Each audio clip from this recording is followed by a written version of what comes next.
नमस्कार दोस्तों, नमस्कार। मेरा नाम आकाश है और मैं 26 साल का हूँ। मैं एक गरीब परिवार से हूँ। मेरे घर में हम 3 लोग थे, माँ, पिताजी और मैं। कुछ ही दिन पहले मेरे पिता का देहांत दिल का दौरा पड़ने की वजह से हो गया था। घर में वो अकेले ही कमाने वाले थे, इसलिए अब घर की जिम्मेदारी अब मेरे कंधों पर आ गई। मैं पढ़ाई छोड़कर काम ढूंढने लगा। जब मैं काम ढूंढ रहा था, तभी मुझे एक तेल व्यापारी के यहाँ ड्राइवर की नौकरी मिल गई। क्योंकि मुझे कार चलना पहले से ही आती थी, मैंने अपने दोस्तों से कार चलना सीख रखा था, तो मैंने यह नौकरी कर ली। वैसे मैं देखने में बहुत स्मार्ट और हैंडसम था। मैं जब मालिक को लेने के लिए उनके घर पर जाता था, तो मालिक की बेटी दौड़कर चली आती थी मुझे कार की चाबी देने के लिए। वैसे मालिक की बेटी देखने में बहुत ही सुंदर और स्मार्ट थी। उसका नाम शालू था। उसकी उम्र 19 साल थी। चाबी देते हुए वह मुझसे कहती थी, पहले मुझे डांस क्लास छोड़ देना, मैं अभी तैयार होकर आती हूँ। उसके जाने के बाद मालकिन मुझे नाश्ता करने के लिए आवाज देती थी और मुझे नाश्ता देते हुए कहने लग जाती थी, आकाश तुम बैठकर अच्छे से नाश्ता कर लो। ऐसा कहकर मालकिन मुझे देखा करती थी और फिर मैं एक कोने में बैठकर उनको देखा करता था।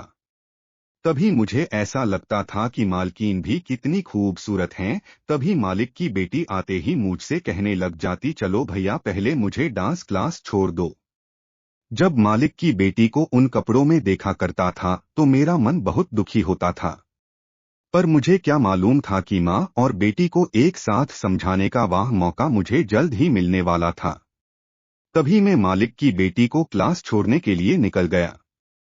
रास्ते में मालिक की बेटी ने मुझसे पूछा कि भैया आपकी शादी हो गई क्या? तो मैंने कहा नहीं, अभी नहीं हुई है।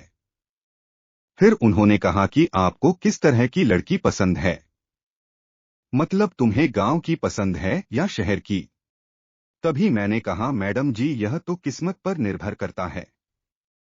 मेरे सोचने से क्या होगा, जो किस्मत में लिखा होगा वही होगा। तभी सेठ जी की बेटी मुस्कुराते हुए कहने लगी, भैया तुम भी किस्मत पर यकीन करते हो।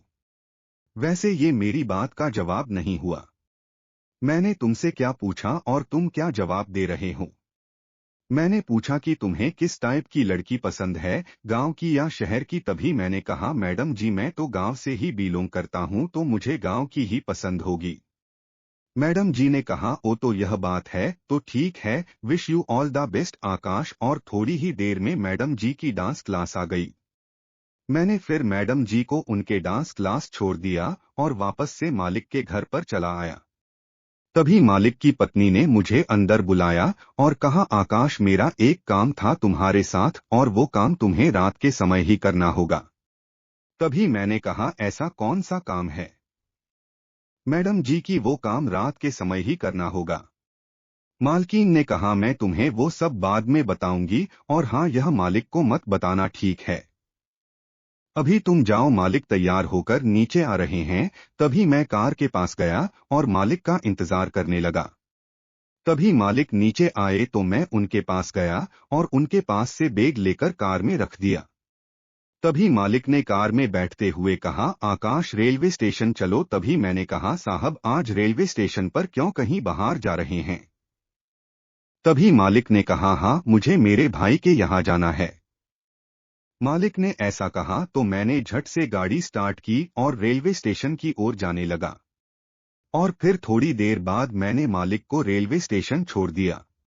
तभी मालिक ने कहा, आकाश तुम घर पर जाओ और मैंने कुछ रुपए मैडम के पास रखे हैं, उन्हें लेकर ऑफिस में मैनेजर को दे आना। यह कहकर मालिक प्लेटफॉर्म के अंदर दाखिल हो गए और मैं घर की ओर निकल पड़ा और कार चलाते हुए सोचने लगा, आखिर मालकिन की बात का क्या मतलब था? यहाँ सब कहने का कि वो काम सिर्फ रात के समय ही हो सकता है। आखिर मुझसे कौन सा काम करवाना चाहती है? मुझे तो कुछ भी समझ में नहीं आ रहा था। ऐसा सोचते हुए मैं घर पहुंचा और मालकिन से कहा कि आपके पास से रुपए का बैग लेकर ऑफिस में मैनेजर को देने के लिए कहा है, साहब ने। मेरा ऐसा कहते ही मालकिन ने वो रुपयों का बैग मेरे पास लाकर रख दिया और फिर मैंने बैग ऑफिस में जाकर दे दिया और फिर से वापस घर पर चला आया। अभी दोपहर का समय हो चुका था, तब मैंने कार को घर की पार्किंग में लगा दिया और कार की चाबी लेकर मालकिन के पास गया। उस समय मालकिन अपने बलों में कंघी करने में लगी थी।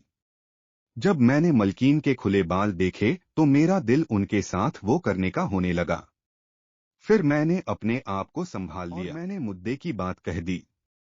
मैडम जी, मैं खाना खाने के लिए जा रहा हूँ और यह लीजिए कार की चाबी। तभी मैडम जी ने कहा, ठीक है, पर तुम्हें याद है ना मैंने तुमसे क्या कहा था कि तुम्हें रात के समय हमारे घर पर आना है। मैंने कहा ठीक है। ऐसा कहकर मैं अपने घर पर आ गया और खाना खाकर थोड़ी देर आराम करने लगा और फिर देखते ही देखते मुझे नींद लग गई और फिर मेरे फोन की रिंग बजाने लगी। तभी मेरी आंख खुली। मैं उठा और देखा तो मैडम जी का फोन था। तभी मैंने झट से फोन उठाया और कहा, हाँ बोलिए मैडम जी। तभी मैडम जी ने कहा, तुम अभी आ जाओ घर पर। तभी मैंने कहा, मैडम जी इतनी जल्दी? तभी मैडम जी ने कहा, टाइम देखो आकाश, कितने बज रहे हैं। मैंने घड़ी देखी तो रात के 9 बज रहे थे। फिर मैं मैडम जी के घर पर पहुंच गया। जब मैं घर के अंदर आया तो दोनों माँ बेटी तैयार होकर बैठी थी। जब मुझे मालकीन ने देखा तो कहा, देखो आज तुम कितने अच्छे लग रहे हो। ऐसा कहते हुए मालकीन मेरे पास आने लगी थी कि तभी उनकी बेटी कहने लगी, नहीं माँ, पहले मैं उसके बाद आ। तभी मालकीन ने कहा, नहीं पहले मैं। तुझे पता है मैं इस दिन का कब से इंतजार कर रही हूँ। पहले मैं करूंगी उसके बाद तुम। पर मुझे तो कुछ समझ में नहीं आ रहा था कि आखिर दोनों माँ बेटी में तू में क्या चल रही थी। तभी मालकीन ने मेरे पास आकर कहा, आकाश क्या तुम्हें वो सब करने के बारे में पता है? क्या पहले तुमने किसी के साथ किया है? तभी मैंने कहा, आप क्या कह रही हैं? मुझे तो कुछ समझ में नहीं आ रहा है। तभी सेठ जी की पत्नी ने अपने बेटी की तरफ सर घुमाकर कहा, कैसा आदमी है, इसे तो कुछ भी मालूम नहीं है, बिल्कुल झंडू बाम है। लेकिन मैं तो बहुत ही परेशान था। मैं सोच रहा था आखिर यह माँ बेटी मिलकर मेरे साथ ना जाने क्या करने वाली है। तभी उनकी बेटी ने लाइट जला दी और पूरा कमरा फूलों से सजा हुआ था और सामने बहुत बड़ा केक रखा हुआ था। तभी वो दोनों माँ बेटी ने जोर से कहा, हैप्पी बर्थडे आकाश, तुम्हें तुम्हारे जन्मदिन की हार्दिक शुभकामनाएं। उनके ऐसा कहते ही मेरी आंखें भर आई। वो दोनों माँ बेटी जानती थी कि मेरा जन्मदिन मनाने वाला कोई नहीं है, इसलिए उन माँ बेटी ने मुझे इतना खूबसूरत तोहफा दिया। तभी मालकीन ने मुझे एक गिफ्ट दिया और उस खोलने को कहा। जब मैंने खोला तो उसमें चाबी थी जो न्यू स्कूटी की थी। तब मैंने अपने आंसू पोंछते हुए मलकिन से कहा, इसकी क्या जरूरत थी? मलकिन ने कहा, मुझे मालूम था कि तुम कितनी ईमानदारी से हमारे यहाँ नौकरी कर रहे हो। तुम्हारे ऊपर मालिक को कितना भरोसा है, आज तक तुमने उनका भरोसा बरकरार रखा है। तुम रात के समय जब अकेले पैदल चलकर जाते थे तो मुझे अच्छा नहीं लगता था, इसलिए हम माँ बेटी ने मिलकर प्लान तैयार किया कि तुम्हारे जन्मदिन पर तुम्हारी जरूरत की चीज लाकर देंगे। तभी मैंने कहा, मैडम जी आज आपने मुझे यह तोहफा देकर और मेरा जन्मदिन मनाकर मेरे मन में और भी स्थान आपका ऊंचा हो गया है, इसलिए ईमानदारी एक ना एक दिन जरूर काम आती है। ये मेरी ईमानदारी और वफादारी का तोहफा था। तो दोस्तों, इस कहानी से हमें यही सीख मिलती है कि ईमानदारी का फल हमेशा मीठा होता है। आशा करता हूँ वीडियो अच्छा लगा होगा। लाइक करें, सब्सक्राइब करें, शेयर करें। धन्यवाद।